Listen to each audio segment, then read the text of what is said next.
CT scan করানোর পরে উনি রিপোর্ট দেখে বলতেছে যে টিউমার হয়েছে, ব্রেন টিউমার। শারীরিক কন্ডিশন ছিল হচ্ছে সে শোয়া থেকে উঠতে পারতো না, ইভেন হচ্ছে ওয়াশরুমে যেতে পারতো না। আমরা দুইজন তিনজন ধরে তারপর ওয়াশরুমে নিয়ে যাওয়া লাগতো। ইভেন হচ্ছে সে উঠেও বসতে পারতো না। করার পরে এখন আলহামদুলিল্লাহ টোটালি সে হাঁটতে পারতেছে, নিজে নিজে চলতে পারতেছে, খাওয়া দাওয়া সবকিছু।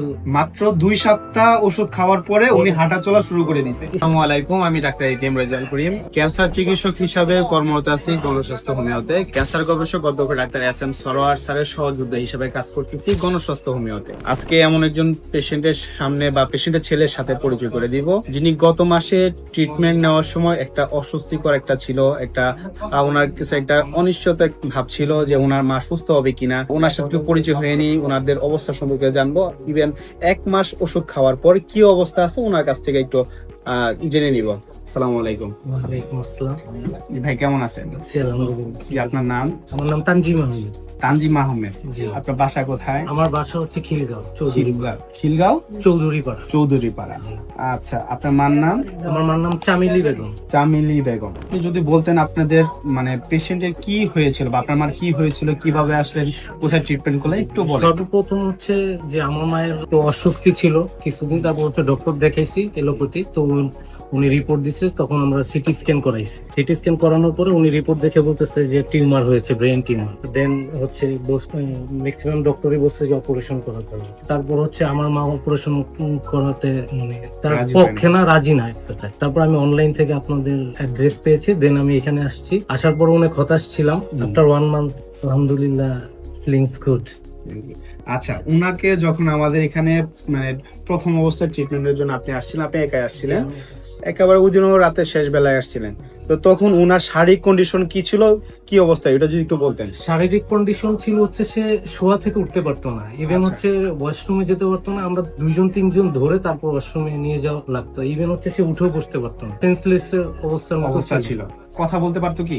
কথা বলতো বাট ওইভাবে না, মানে না বলার মতোই। আচ্ছা, আমি আজকে ভিডিও কলে ওনার সাথে কথা বললাম। তো আজকে 1 মাস ওষুধ খাওয়ার পরে আমাদের দীর্ঘ 1 মাস ওষুধ খাইলেন আমাদের এখান থেকে ওষুধ খাওয়ার এখন বর্তমান কি কন্ডিশন আছে, যে অবস্থা বাসায় রেখে আসছেন? বর্তমানে হচ্ছে 2 উইকস লেটার হচ্ছে আমার condition day by day improve করছে। তারপরে এখন আলহামদুলিল্লাহ টোটালি সে হাঁটতে পারতেছে, নিজে নিজে চলতে পারতেছে, খাওয়া দাওয়া সবকিছু। মাত্র 2 সপ্তাহ ওষুধ খাওয়ার পরে উনি হাঁটা চলা শুরু করে দিয়েছে। জি, মোটামুটি। তারপর এখন ডে বাই ডে ইমপ্রুভ করছে। এখন আলহামদুলিল্লাহ মানে প্রথমে একটু ভালো হয়েছে, তারপর আর ধীরে ধীরে আরো ভালো হয়ে গেছে। জি জি, আলহামদুলিল্লাহ। তো এখন আলহামদুলিল্লাহ মা চলতে পারতেছে, নিজের সম্পূর্ণ কাজ নিজেই করতে করতে পারতেছে। পারতেছে। আচ্ছা, সবাই একটা কথা বলে যে ক্যান্সারের পেশেন্ট সুস্থ হয় না, ইভেন ব্রেন টিউমারের পেশেন্ট সুস্থ হয় না, সার্জারি লাগবে, ওটা সার্জারি করতে হবে। তো আমাদের এই ট্রিটমেন্ট ক্যান্সার গবেষক অধ্যক্ষ ডাক্তার এস.এম. সরোয়ার স্যার, ওনার ট্রিটমেন্ট ব্যবস্থা সম্পর্কে আপনি কি বলবেন? আলহামদুলিল্লাহ আমি স্যাটিসফাই। ইভেন হচ্ছে স্যার আমাকে লাস্ট দিন বলে দিয়েছিল যে আমি খুব আপসেট ছিলাম। তো স্যার বলছে যে ইনশাল্লাহ আপনার মা এই 1 মাসের মধ্যে সুস্থ হয়ে যাবে। তো আমাকে সে আশ্বাস দিছে, ইভেন আপনারও আশ্বাস দিয়েছেন। দ্যাটস ওয়াই আমি এখন মানে একদম স্যাটিসফাই আর কি। স্যার কিন্তু ওইদিন বলে দিছিল মনে হয় জি, জি। যে একেবারে তাজা হয়ে যাবে, তাই না? জি, জি, ইনশাআল্লাহ। আচ্ছা, তাহলে আমরা একটু স্যারের সাথে একটু কথা বলি।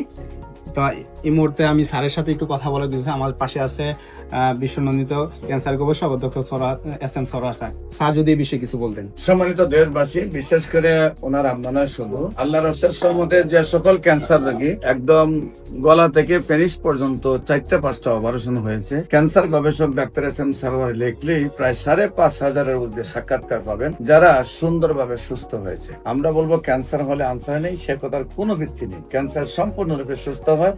যে কোনো ক্যান্সার, মাথার চুল থেকে পায়ের নখ পর্যন্ত যে কোনো ক্যান্সারই হোক না কেন, ক্যান্সার বডির যত জায়গায় ছড়াই পড়ুক না কেন, ক্যান্সার সম্পূর্ণরূপে ভালো হয়।